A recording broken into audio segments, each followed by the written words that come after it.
kita lanjut ke teks yang kedua untuk soal nomor 57 sampai nomor 60. Di sini teksnya terdiri dari 2 paragraf, tapi setiap paragrafnya cukup panjang. Tapi kita coba seperti tadi ya, kita baca satu kalimat tiap paragrafnya ya. Yang pertama, the human criterion for perfect vision, kriteria untuk penglihatan yang sempurna bagi manusia adalah 20/20 untuk standar membaca on a Snellen eye chart, pada Snellen eye chart. Oke, jadi tentang kriteria perfect vision untuk penglihatan yang sempurna bagi manusia. Yang paragraf kedua di kalimat pertama, the bee has a campan eye which is used for navigation. Lebah memiliki campan eye yang digunakan untuk navigasi. Nah, dari 2 kalimat ini kita bisa melihat bahwa intinya kita dari teks ini membahas sama-sama tentang vision atau penglihatan. Tadi yang pertama tentang penglihatan manusia, yang kedua tentang penglihatan lebah. Tapi apakah yang dibahas tentang penglihatan manusia dan lebah? Coba kita membaca poin-poin atau kata kunci dari teks ini dari atas ke bawah. Kita bagi teks ini menjadi 3 bagian, sebelah kiri, tengah, dan kanan. Sebelah kiri kita baca dari atas sampai bawah. Apakah kita menemukan hewan lain? Coba ya. Di sebelah kiri kita menemukan bird. Ada kata hewan lain, ada bird. Oke, hanya bird. Kita lanjut ke bagian tengah. Ada kingfisher atau burung pekakak. Kingfisher, kemudian ada frogs vision. Di sini ada penglihatan katak. Bee's eye. Oke, yang paragraf terakhir sepertinya fokus kepada lebah. Oke, kita bagian sebelah kanan. Ada the hawk atau elang. Oke, sepertinya tidak ada lagi. Jadi, kita menemukan ada beberapa spesies hewan ya. Ada hawk, elang, ada bird, burung, ada kingfisher atau burung pekakak, ada bee, lebah, dan sebagainya. Dan tentu ada human. Jadi, membandingkan dan penglihatan manusia juga masing-masing hewan tersebut. Oke, langsung kita masuk ya ke soal yang pertama yang nomor 57.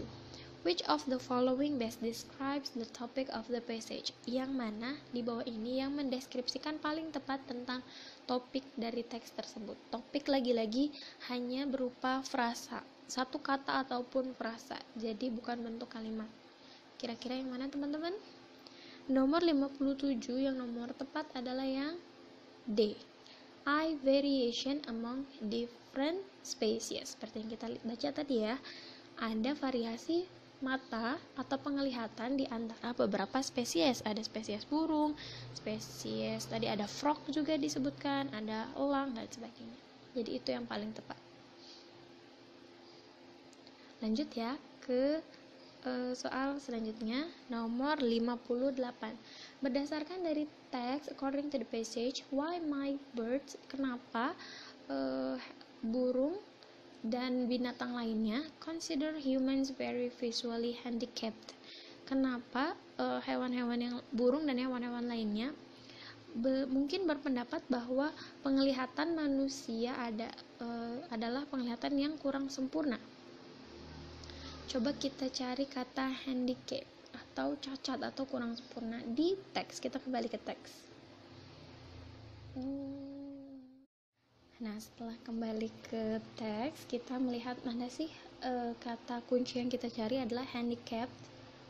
Ada di baris keempat, paragraf pertama. Most bird would consider us very visually handicapped. Kebanyakan burung, spesies burung, beranggapan bahwa penglihatan manusia adalah penglihatan yang kurang sempurna atau cacat. Nah, di sini jelaskan langsung masuk ke jenis-jenis burung. The hawk atau elang, for instance, has such sharp eyes, matanya sangat tajam dan bisa melihat perch, recehan, uang logam, sementara ia bisa melihat uang logam di jalan, sementara elang tersebut ada di atas gunung. Jadi penglihatannya itu sangat tajam. Nah, kemudian it can make fine visual distinction because it blasts with 1 million cones per square millimeter in its retina. Katanya penglihatan itu yang membuat penglihatannya sangat tajam. Dan di dalam air manusia penglihatannya tidak bisa sejelas hewan ya, yang khususnya di sini kingfisher atau burung pekakak yang sangat butuh penglihatan tajam di air karena ya makanannya ada di dalam air. Jadi menurut anggapan hewan-hewan tersebut, penglihatan manusia itu tidak sempurna karena tidak memiliki kelebihan yang mereka punya dan yang mereka butuhkan untuk memangsa makanan mereka.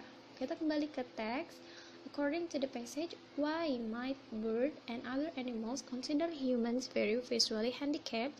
Kenapa sih di teks tersebut spesies burung dan binatang yang lain beranggapan bahwa penglihatan manusia sangatlah kurang sempurna? Jawabannya yang paling tepat adalah yang A. Human eyes can't do what their eyes can. Jadi mata manusia tidak dapat melakukan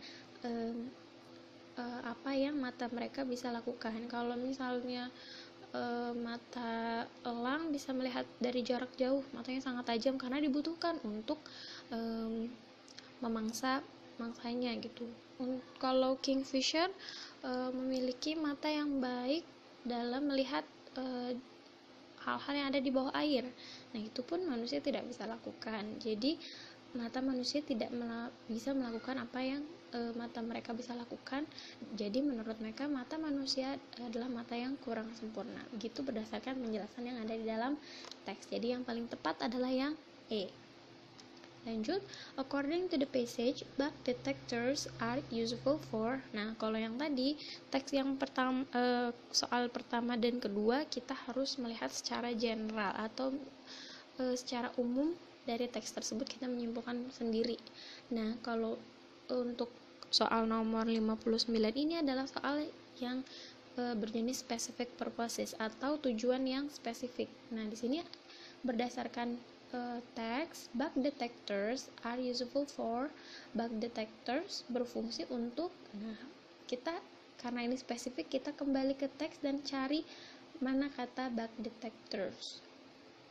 Kita cari ada di dua kalimat terakhir di paragraf pertama. Known as bug detectors, a highly developed set of cells in the frog's eyes, ya, ada di mata katak, response mainly to moving object, untuk merespon pada umumnya untuk benda-benda yang bergerak, moving objects.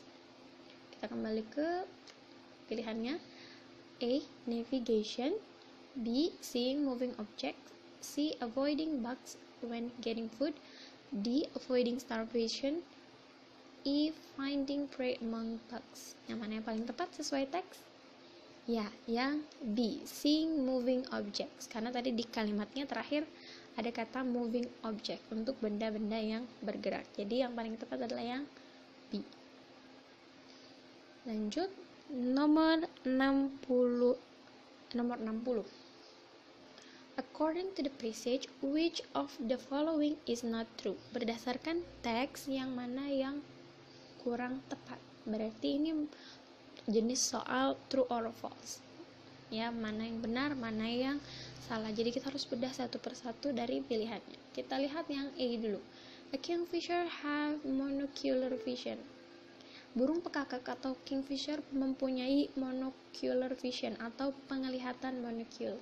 Kita cek di teks. Kalau kita lupa atau kita belum sempat baca, kita cari kata kunci langsung kingfisher. Nah, ini kingfisher ada di paragraf pertama.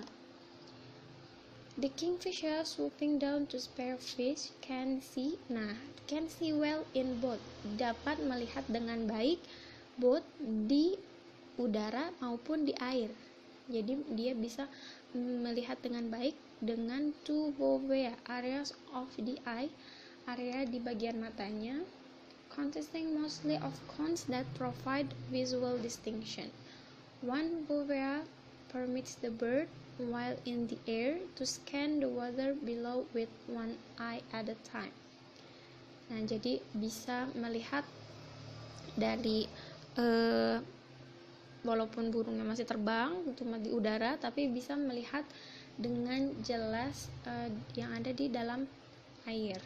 Nah, this is called monocular vision.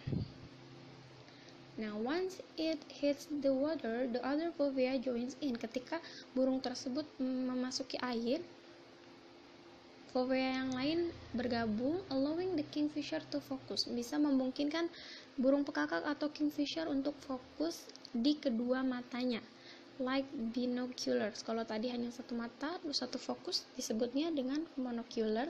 Kalau sudah masuk ke air, dia langsung bisa fokus oleh kedua matanya, disebut binoculars. On its prey at the same time, untuk bisa melihat mangsanya di waktu yang sama. Kira-kira yang A betul apa tidak? Yang A ini sudah jelas salah. Berarti jawaban dari nomor 60 ini adalah yang A. Kingfisher have monocular vision. Sedangkan di teks tadi dijelaskan bahwa kingfisher memiliki kemampuan binocular vision. Nah, jadi itu ya. Ini karena kebetulan jawaban yang tepat A, jadi langsung ketemu. Kalau misalnya jawabannya E, teman-teman harus cari satu-satu dulu. Yang penting gak usah baca secara mendetail, yang penting tahu intinya, oh kira-kira ini salah dan ini betul. Jadi itu lebih mengefisiensikan waktu. Oke, alhamdulillah ternyata sudah selesai ya. Jadi gitu ya teman-teman, kurang lebih pembahasan soal TO UTBK kali ini. Gak bosan-bosan, saya ngingetin teman-teman untuk selalu berlatih. Sukses selalu ujiannya. Mohon maaf jika ada salah-salah kata. Wassalamualaikum warahmatullahi wabarakatuh.